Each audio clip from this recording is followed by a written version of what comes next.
Good morning and good afternoon, everyone. I'm Nizar Ladek. I have the privilege of being the Chief Executive Officer of the new Digital Research Infrastructure Organization, or also affectionately known as NDRIO.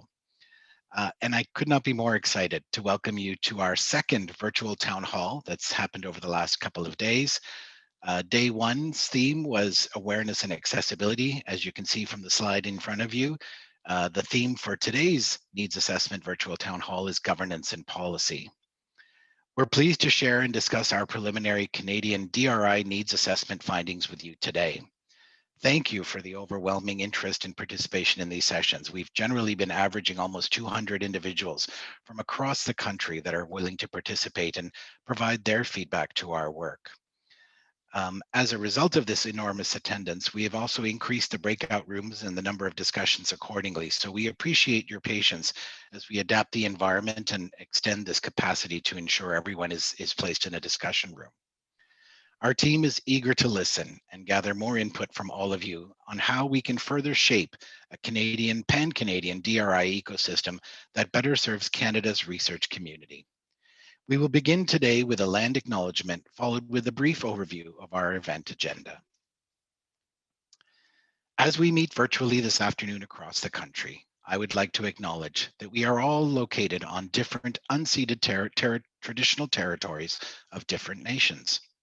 It is important to understand the long-standing history that has brought each of us to reside on these lands, and to seek to understand our place within that history.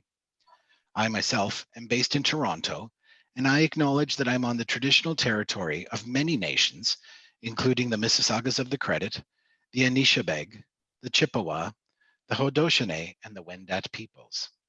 Some of my colleagues located in Ottawa are in unceded territories of the Algonquin Anishinaabe, whereas those of you who are located in Montreal are situated on the traditional territory of the Kanien'kehá:ka. As we move on to the proceedings of our meeting, I would like to extend our respect to all First Nations, Inuit, and Métis people for their valuable past and present contributions to this land. So folks, to start, we want to reiterate why these town halls are such an important part of our validation phase of our needs assessment. The preliminary findings, which my colleague Felipe will discuss shortly, is the culmination of 6 months of consultation efforts conducted by our team and working groups with researchers across Canada. We want to thank everyone who has participated in this process so far, whether through a white paper submission or responding to our survey. As Felipe will share, over 1,380 researchers from coast to coast to coast, as our Prime Minister likes to say, participated in this survey. Today, we're not only looking forward to validating some of our findings to date, but also working with you to define other findings that require additional feedback. Once we review the preliminary findings, which will be a short summary relating to the information we released last week, we will then go into breakout rooms for deeper discussion. There, our moderators will facilitate the discussion through questions relating to today's theme. We also have note takers to capture the discussion points and questions raised through a Google Doc that will be shared with each room. You will have the chance to comment on verbally in the breakout room, via the chat function within the room, which will be captured for review, and by adding your own comments to the Google Doc. Following the breakout room discussions, we will all get back together and report out a key discussion point or question that came through before we wrap up for the day. Following the events, recordings of each town hall, 1, 2, 3, and 4 that are happening this week, will be available on our website, along with related summary findings for review. However, we will not be recording the breakout rooms themselves.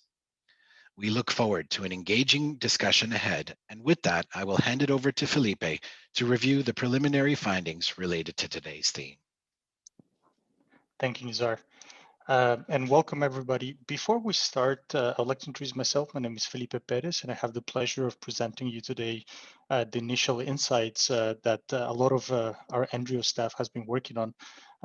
Also, before we start, I just want to maybe send a survey again, just to make sure that to understand how many of you have had the chance to review the documents or were here yesterday, just to help me see how into depth I should go.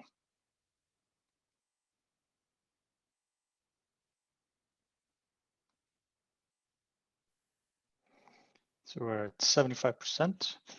So I can see that a little bit more than half of you were here yesterday. So I'll go really quickly over the methods and the mechanisms by which, I apologize for this, that we engaged in the needs assessment, but I will just touch on a few points just to make sure that everybody starts on the same page. So as Nizar said, today we're in the validation phase of our needs assessment process, and this needs assessment process will really help us understand what are your needs when it relates to digital research infrastructure as we move forward. So we started in October 2020, a few months ago, with a call for white papers, current documentation, and a survey that we launched in February. So these were the three mechanisms that we used to really understand what you need to move forward and how Andrio can really fulfill those needs. As Nizar mentioned, all of this will be reflected in our needs assessment report that will be available for feedback from the community. So who did we hear from? We received over 105 white papers from more or less 350 authors from 112 organizations that included universities, research institutions, not-for-profit. And I know that many of you submitted one, so thank you so much for continuing with the engagement. In terms of the Pan-Canadian research software, huge success, almost 1,400 responses from across Canada. So who did we hear from? On the left side, you have the graph that represents the geographical distribution of the respondents from the survey. And on the right side, you have the discipline. As we expected, we received a lot of responses from Ontario and Quebec, but overall, we did find that people from across the country participated. When we look on the right side, even though there's a lot of differences in terms of participation, medicine and social sciences were really present. Yesterday, funny fact, somebody on Twitter mentioned that if you actually look at it from the terms of the tri-agency, NSERC, SSHRC, and the NSERC, SSHRC, and CIHR are actually really well represented here. We asked our community, what should Andrea prioritize to meet your research needs? And so here, really just a glimpse at that part of the survey. And what we can see is that we need to prioritize a little bit of everything. The needs are large in our community, and we're working really hard to address them. When we break this down by discipline, we see that some patterns do emerge. And so there are two components in specific that are common across disciplines, and that is training for HQP and high-speed internal network computing. So there's a lot of need for these two components. But something very specific for today is that in medicine, there's a need for secure storage and secure computing infrastructure. So I think this is relevant for today's discussion. Now, specific for today, governance and policy. One of the things that we heard loud and clear from the white papers is that as we move forward in creating this DRI ecosystem, we really need to work closely with our Indigenous partners and Indigenous researchers and communities in particular. It was really nice to see that in the federal budget, Indigenous data sovereignty was really prominent. So we really are looking forward in working with our Indigenous partners to really ensure that that really materializes. The other component that we found was sensitive data. Sharing sensitive data across jurisdictions is really difficult. And so we really need to work closely with the provinces, with the federal government to ensure that we can help our researchers to share this data across the country. And this is specifically important for Canada, that we have such a huge amount of health data and administrative data that could be potentially available to our researchers.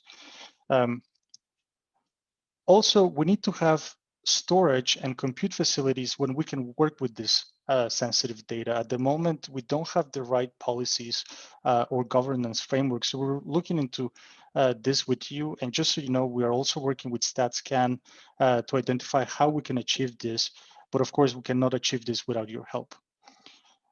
Another really important component was open science and open scholarship. Now, since February, when the government published the open science roadmap, certainly there's been a wider adoption and appreciation for open science, but it's not universal. So Andrew really has been suggested to take the role and spearhead the adoption of open science in the country. So we're really looking forward to discussing how we can do that, and specifically for today's topic with sensitive data. Finally, working with private sector. We know that there's a lot of funding for collaborations between industry and universities such as MITAC, NSERC Alliance, and many more. So how can we work in a way that we protect the IP that comes from the public sector? How can we ensure that this is a transparent process? So these are just of a few points that we really want to go into a little bit more depth with you. And so just as yesterday, today we're going to go into these 15 breakout sessions. Each of them is going to have a note taker and a moderator that are going to share the Google document for you. In each of these Google documents, you will have a section at the very end where you're going to be free to participate and just write your own thoughts. But of course, I'll let that to our moderator and note taker to explain. So with that in mind, I'll see you in 30 minutes. And so happy discussion. Thank you. So thank you everybody for coming back to the main room. So we're going to proceed with the reporting. I'm going to keep my screen off just so that we can engage in a conversation. I'm going to call on maybe 3 of our moderators who have something that they would like to share. And I know that we have some 12 minutes to engage in a discussion. So maybe if people would like to also chime in, please feel free. So anybody? I'll call on my, yes, Becca. In our discussion, we came up basically 2 big topics. One being this issue around privacy and security. No natural or clear solutions. The second was how we can create policies and frameworks that enable data sharing across agencies, across provincial and federal boundaries, and between public and private sector. That seems to be a big topic, a big issue that prevents timely research. Were there any suggestions on how to do that? A support office was one suggestion that NDRIO or other organizations could collaborate with NDRIO on providing so that researchers have a place to go when they actually have questions or need guidance. That was one, the suggestion, concrete suggestion that was made. There was a sense that NDRIO may itself not have the capacity to do everything, but may in fact have the capacity to help facilitate the solution. Thank you. So I'm just reading the chat, and yes, I completely agree. And I see that some people are cheering for SEPO. I also just managed to see some of the comments from my presentation, and I do want to apologize that I omitted the territories. I have to admit that this is naiveness on my side. In Mexico, where I come from, we do not have this distinction. So I apologize for omitting the territories. We definitely want to engage in a conversation with those regions as well. So Mark and then Randy. Yeah, we had a good wide-ranging conversation. A lot of colleagues from different contexts. We touched on all the questions, and I summarized it with this review or this statement: development of policy regarding access to data, both at the high level for specific data types and the individual data set level. With a consideration to changes in legislation to facilitate research. And then we had a discussion, so I have an EG along the lines of the research exemptions in the GDPR, as well as a range of incentives to encourage researchers to share their outputs.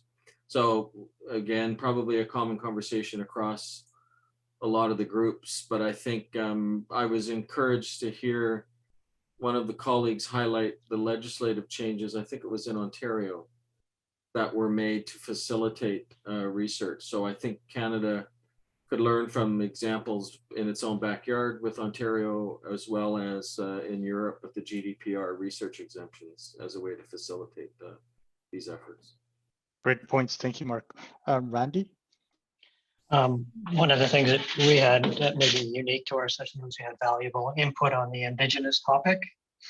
I mean, and that raised the concerns about having respect and the ability to share First Nations data and ensuring that those communities have the ownership, the control, and some responsibility for the access to the data. And it's clear that this is a complicated topic that will warrant further investigations or collaborations between NREO and the Indigenous communities. So I think it was a positive one. We put some notes into the Google Doc. In addition, we spent a fair bit of time, as well as others mentioned, the issue of private and secure data, and also the issue of ethical issues related to the data, and what role does NREO have in the ethics, ethical use of its data and the output of it. And then we also spent a little bit of time on cloud computing, but I'll stop there. Thank you, Randy. So we have 5 more minutes. So maybe Seppo, you have your hand up. Thanks. So and thanks for cheering me on there. So the yeah, we had a very good discussion. We unfortunately didn't have time to touch on the indigenous topic, but I encouraged everyone to go to the Google Doc there and add their thoughts there. Regarding cloud computing, there was our group had sort of a good comments about that, how, for example, the Tri-Council should recognize better that cloud resources and cloud computing is a legit, and then how local support is needed for sort of researchers to be able to use these resources, and not just use them, but use them in a secure fashion. That was these are highly complex technologies, so under the hood. So how could NREO help on that? We also discussed about the complexity of getting funding from the tri-agencies, and there was a hope that NREO would not become yet another sort of agency that is 4th or 5th or whatever that you have to now deal with, rather than how could we enable and make it easier to get resources in a more streamlined fashion. We discussed about the open access policies and open science, and what could how some of those policies are sort of more abstract, but and lack teeth, and how could NREO now add help researchers there on research data management. We have further and so on, but on the other fronts, how could we help? So those kind of concerns, and also a very good point was made that there's already a lot of DRI infrastructure in Canada, various organizations doing excellent work, let's say sensitive data front and so on. So how to best collaborate with those organizations and leverage their resources and understanding, perhaps even scaling up and so on. So those kind of thoughts. There was a lot of good discussion in our group. So thank you. Yeah, definitely interesting points. I would like to share just one thought that really resonated, and I think I shared it in the other room that I visited, is that the tri-agency research data management policy, and many of these policies, they create this invisible distinctions between researchers who are eligible to tri-agency funding and those who do not. And so we know that even we can have excellent research from all of these researchers. So how can we promote the adoption of this open science, proper research data management across these groups without creating this invisible distinction? So that was a point that I just wanted to share. Maybe 2 more minutes for one last point. I don't know if anybody would like to share something that struck to them.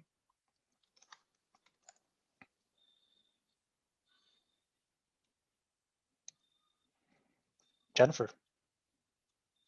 Yeah, I can just say that one point that came up at the end of our conversation, which was enthusiastically mentioned, supported by a number of people, is thinking about digital preservation. That we have all of this data that is going to be being made available, and we need to think about how it's going to be preserved so that it will still be accessible and usable in 5 or 10 years time, and also navigable. Like, how are we going to find it once it's out there? Because there's been a lot of work that's been done that's, let's make all this stuff available, but then we don't think about how we're going to keep it available and accessible in the future. So that was something that came up with us. Perfect. Thank you, Jennifer. I see, John, you have your hand up. Maybe one last comment. Thank you, Philippe. I think the chair of our breakout group covered it very well, but the one point that relates, I think, more generally across even some of these dimensions is about the role of national agencies to be able to do things of national significance. I believe that NDRIO is in a great position to drive and lead in this way.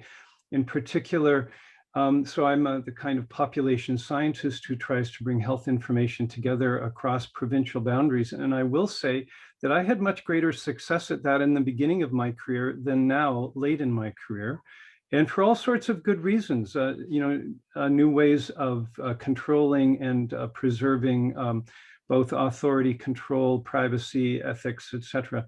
But there are many, many solid standard ways for us to implement and ensure that these are captured in policy. It really does come down to then having an ability for the federal agencies to establish the authority for the data to flow in a way that meets the needs and interests at the provincial levels. Quite happy to work with NDRIO and others, and I know many of you are experts on this call, but this is eminently doable. There are all sorts of reasons why it hasn't happened, but COVID has proven the urgency of making it happen as soon as possible. So go for it. Thank you, John. I just really want to be mindful of the time. We have 4 minutes, but we do have 2 people. So after Michelle and Lorato, maybe we can go to the concluding remarks. Michelle? He said Michelle, but he meant Michael. Michael, Sorry, okay, Michael. all right. I apologize. Sorry. I thought you meant Michelle Griever. So very quickly, I think one of the key, and picking up a bit on John's point, I think one of the areas where NDRIO can play a leading role is to focus on the need for appropriate what I call infrastructure, meaning that the funding of the governance mechanisms, the policies, the appropriately trained staff to properly govern data, but also efficiently make it available for researchers. Nobody wants to fund that, and so traditionally it isn't well funded. It is difficult to sustain, and the result is data that is either poorly governed or very difficult to access, and or maybe both. And so I think this is an area where Canada could make great strides. I agree. There's roles for HDRN. There are models that we can look to across the country already that we can build on. And this is an area where I think NDRIO could really make an important difference. Thank you. Great points. And final comment from Lorato. I just wanted to note, just looking at the feedback in the chat about Indigenous research, I think a lot of what's being said there has been said by communities before. And so I just want to caution that Indigenous communities are like over-surveyed and tapped out. So if you're going back to ask the same questions and the information already sits in like the Tri-Council's engagement around their research data management policy, for instance, I would just urge that information would be collated first and then asking new questions if that's necessary instead of going back with the same questions that they've answered before. Thank you. That's an excellent way to close the discussion. I think those are really, really important points. I'm just going to share my screen.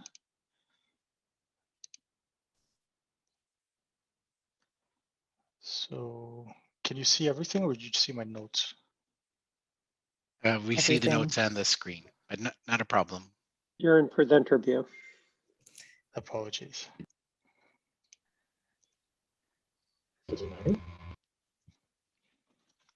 That works. Yeah.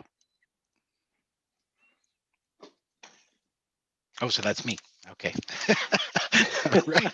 Well, folks, I absolutely have the coolest job in the world, and it's the coolest job in the world because I get to listen and learn from the thought leaders of Canada, like the people that were on today's sessions.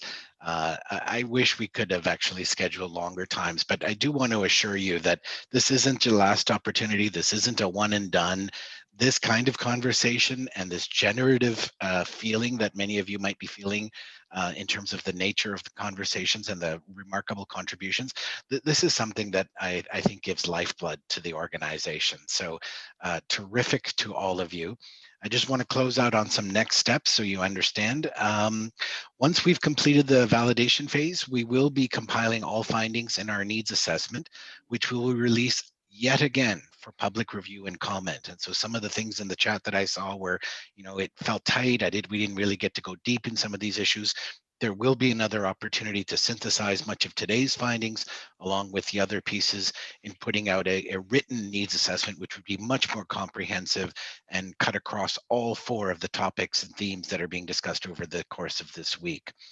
All of this information will then inform both our strategic plan and our national service delivery model, which all of you yet again will be engaged with. My commitment is to you to have an engaged opportunity for all of you to contribute to the strategic plan and to the national service delivery model. Once again, recordings from portions of today's event and summary information, both in English and French, by the way, will be available on our website in the coming days. We will also share a post-event survey with you later this week to collect additional feedback. And as always, if you have further questions or comments or additional thoughts, please let us know at any time by emailing us at the address listed in front of you on that screen. And so finally, folks, thanks again to each and every one of you for engaging discussion. And I look forward to having the opportunity to learning from you and to partnering with you as we serve Canada's researchers and make Canada's DRI ecosystem a global leader on the knowledge economy. Thank you. Thank you, everybody.